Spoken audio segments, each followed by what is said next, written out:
Pre-recorded from my garage, it's the show that drank the water in Mexico and lived to tell the tale. It's SPL Live. Today, the race to the finish line heats up as we only have a handful of trainers and points that separate those trainers at the top. So, which trainer should we keep an eye on heading into week 10? Meanwhile, with only 2 weeks left, trainers are going to be in for a big surprise as we take a look at the upcoming points drop period. We'll go ahead and explain that. Are you prepared? And finally, it's the segment that everybody's been asking for since I left for Mexico. It's T's Tears. T, did you miss me while I was gone? Don't ever leave me again. Oh, gosh. All right.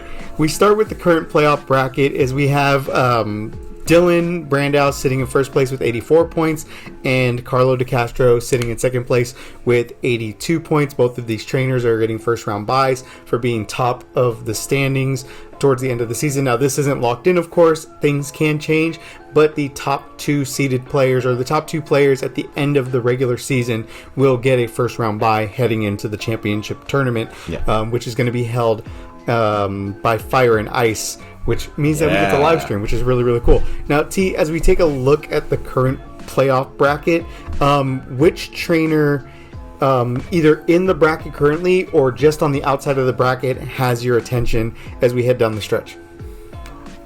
Just outside the bracket, I think, what do we have? At 15th place, so just barely outside, we have Nick Gleason. Nick Gleason is a sleeper pick for me right now. I think he's a very solid player, and I think he can sneak his way into top 14. And, I think it'd be a decent shakeup to have him in there. Yeah, and based off of the stories that you kind of told me since I got back, the battles or matches that you've had with Nick and just kind of how he attacks the game as a whole, I think he really would be an interesting person to get in. I know right now, if the season were to end today and we did the points drop, I think he would be in based off of points, which is really, really neat. But yeah, he's someone that I can definitely see some excitement about. You went with someone new. I'm going to go with somebody old, Corey Laffington. 44 points, 15-1-3 on the season. He's just gotten better and better as time goes on. Now, he is a good bit of ways. Yeah, right. He's sitting at 18th place.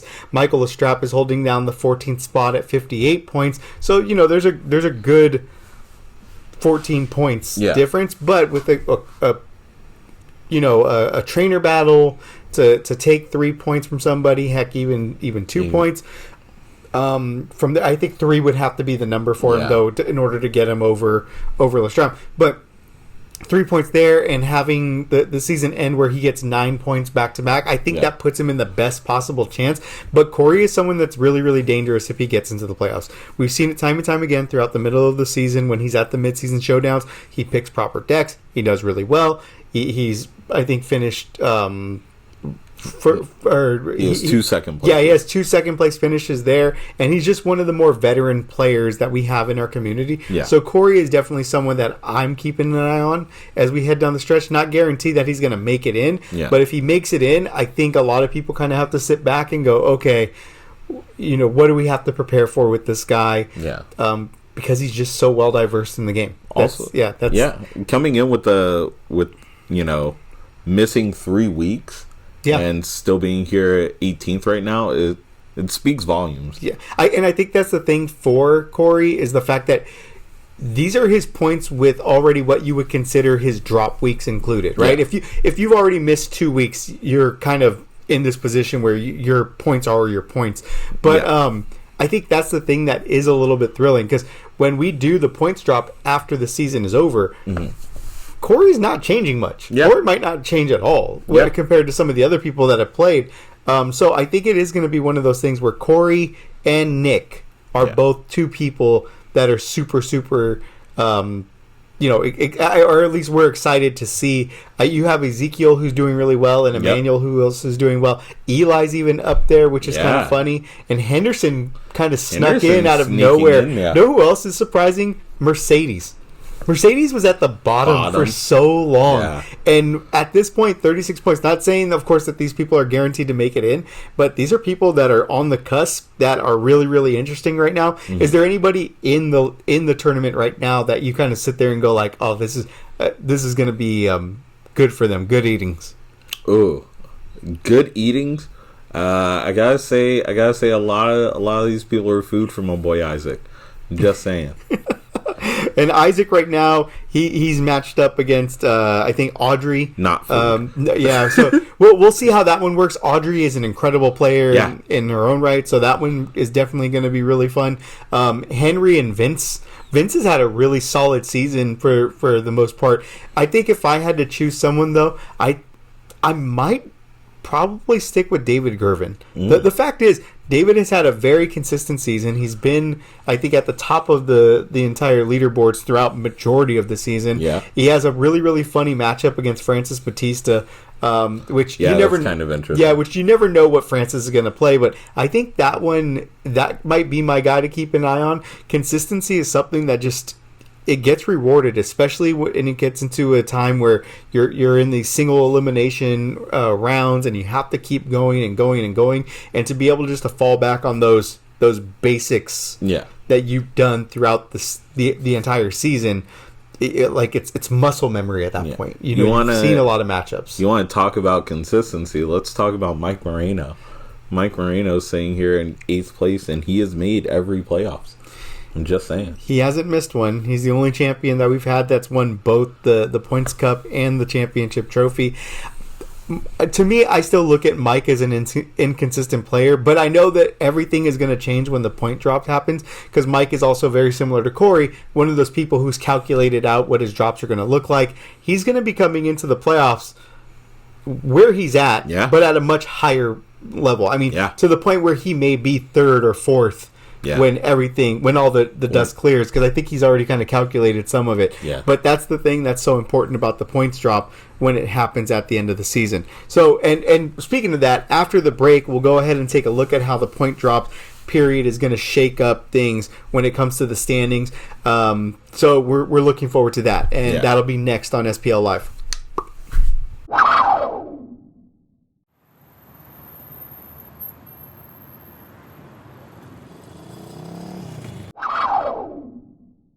Welcome back to the show. Now, during the off-season, a collection of somewhat smart people decided that bye weeks and makeup weeks from the previous seasons were stupid and too confusing for people, so they decided to change everything and make it simpler for us common trainers. Now, with that came the creation of drop weeks. Drop weeks, in the simplest term, happen when, at the end of the season, when all the dust has settled, the way that we do things is we take the 2 lowest weeks from a trainer's season and we automatically drop those. Now, to give you guys kind of an example of how this would work is, let's say as a trainer you played the entire season except for 2 weeks. You missed 2 weeks. You did not play at locals for those 2 weeks. You earned 0 points. At every other week, you earned a minimum of 1 point.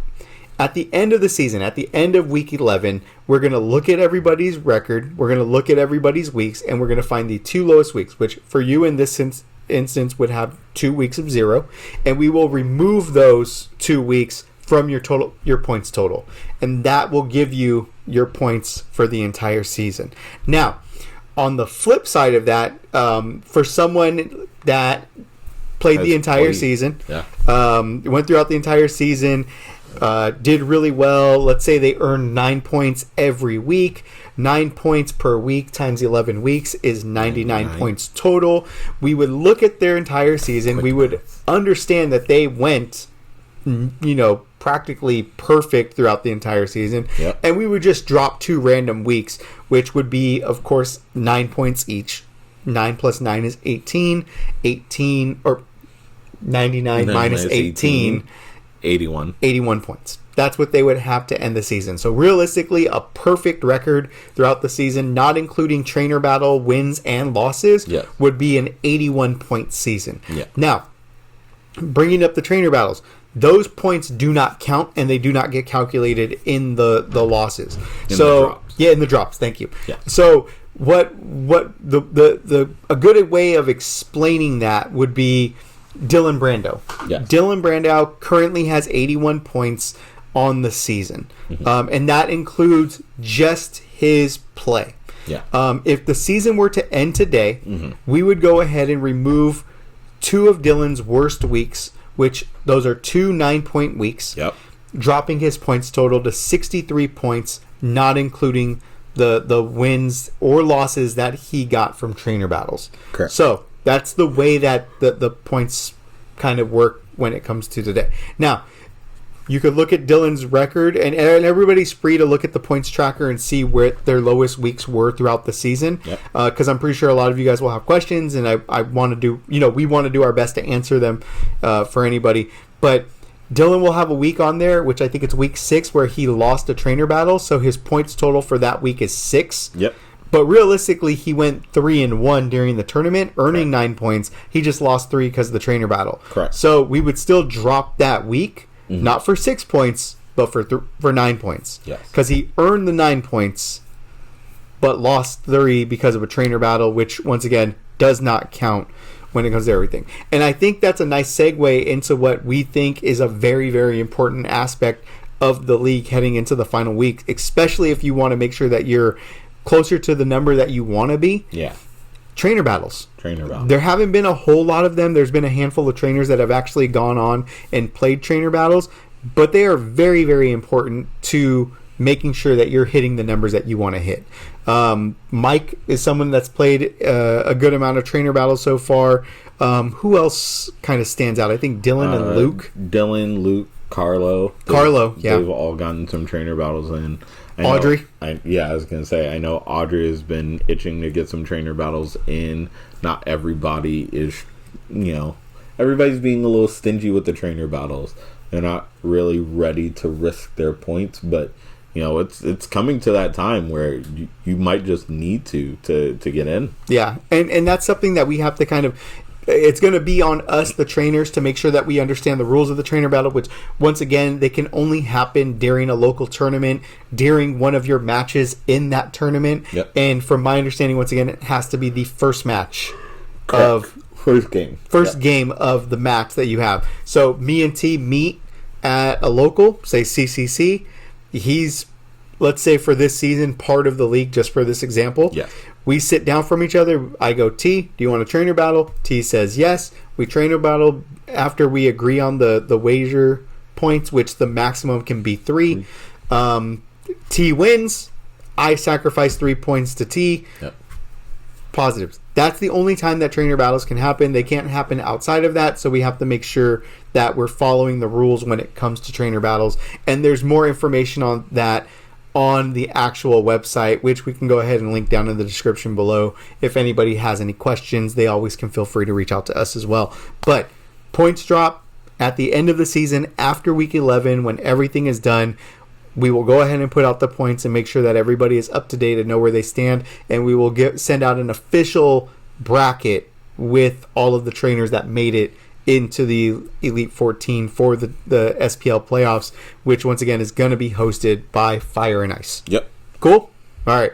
So, all right. I think that kind of wraps up that. Yep. Up next, T's Tears. Stay tuned.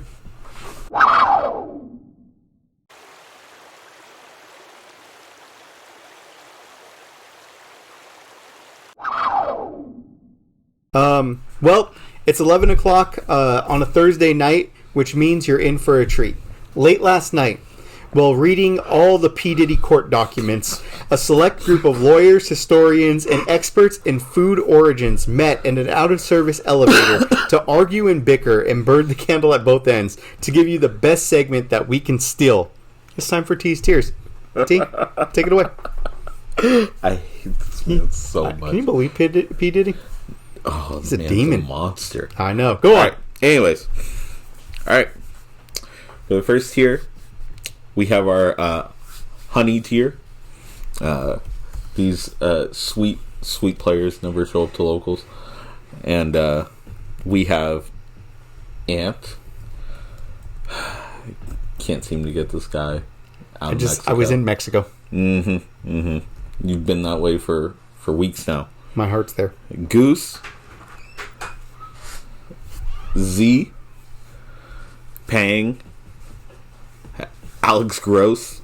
And I'm sad. I'm sad putting this one here. Francis Matrillo.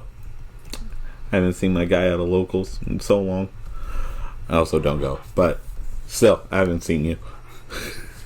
All right, for our second tier, the Footloose tier, we got Zeke, Caitlin and Mercedes, Dan the Man, Emmanuel, Andrew Saldana, Anthony Henderson, Eli, and Francis Batista.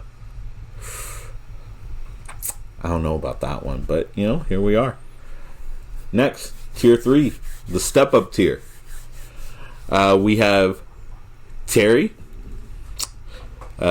Nick Gleason, Michael Lestrap, Alex Farnlocker, Will Hildebrand, Vince Saldana. I don't remember. Yeah, Sandoval. I said Saldana. He did say Saldana. How disrespectful. Hey. How disrespectful. Both of them I don't really want to trainer battle. Henry, last but not least. Now, for the You Got Served tier, upper echelon, we got Dylan Brandow, Luke Brandow, Carlo DeCastro, David Gervin, Cody Bishop, Audrey, Corey, my pick, Isaac, and that's it. And then stomping the yard at the tip top, we got Mike Moreno in a league of his own. I'm just saying, this is what the committee came up with, and right now I can't be mad at it. I can't be too mad at it. How are you feeling? I'll say this. For a long time, you had Francis Batista towards the topper part of, or the upper part of the tiers, and now he just randomly happens to be towards the bottom tiers, and he's still in the playoffs at 13. And that seems kind of drastic for him. I don't know why, and I'm not the biggest. I haven't been necessarily rooting for Francis throughout the entire season, so that one is really, really strange to me.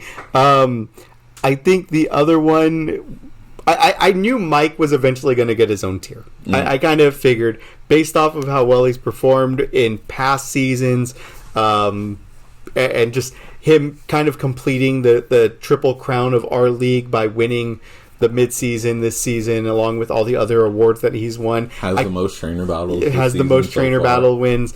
I kind of knew that this was going to be something that was going to happen, so I'm not going to even sit there and fight with you about that one. Because we're right. I don't know. I mean, E-Man is someone where he's not too far off from being back into the playoffs. Be it that, once again, he's somebody that already has had his drop weeks kind of applied to be based on how the season's gone. So he's not changing too much when it comes to where he's at. I don't know. I don't necessarily disagree with it. I think the biggest letdown for me would be even including Footloose on this tiers list. I don't think anybody that watches this video, one, knows what Footloose is, and two, has ever watched it in the past. So that one's a little strange to me. But I agree with that one, actually. Yeah, other than that, I don't think it's too bad. I think the biggest hurt for me is having Isaac not in his own tier. I feel like Corey could have been up there with Mike possibly. Wrong. Even though Mike kind of handled him a little bit at the midseason showdown. Mike still talks about that every single day when we see him. He just about how easy it was. So it was gruesome. Yeah, I wish he was a little bit more humble. Yeah, that's the thing I wish about Mike, that he just kind of. That's my guy. You gotta talk your talk. Yeah, I guess. But other than that, coming up next, it's T's weekly trainer medals. So stay tuned.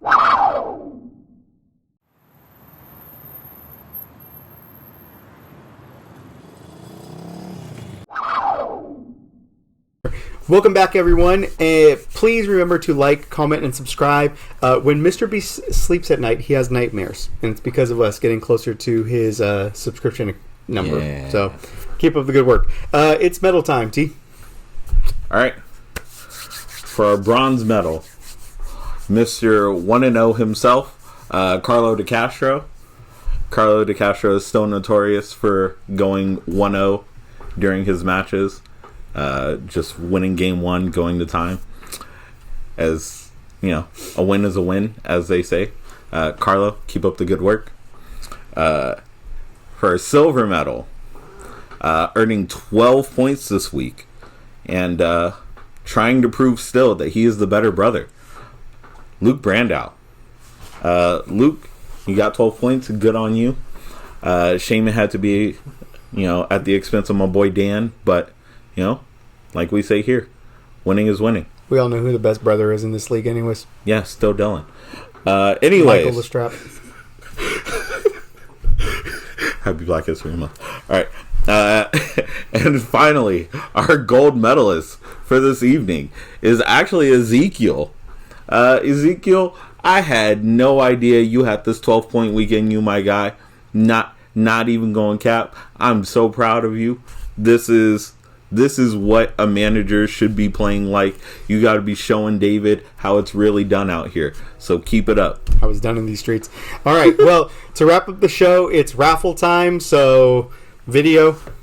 Ba-da-da-da-da-da. Yay! Congratulations, Yay. Anthony Henderson. You won last week's Week 8 raffle. So they were supposed to do it last week, but they didn't. My bad. Yeah. But up until that kind of ends it for the show. Please make sure to double check your points for the point drop as soon as you can, so you guys know where you're going to be at, or at least get an estimate. You can Trainer look at battle. that trainer battle as often as possible last 2 weeks, because they're going to be huge for when everything kind of hits the fan after the end of the season. But other than that, the show's done for the day tonight. We'll catch you all again next week. And happy Black History Month. Happy Black History Month. Deuces.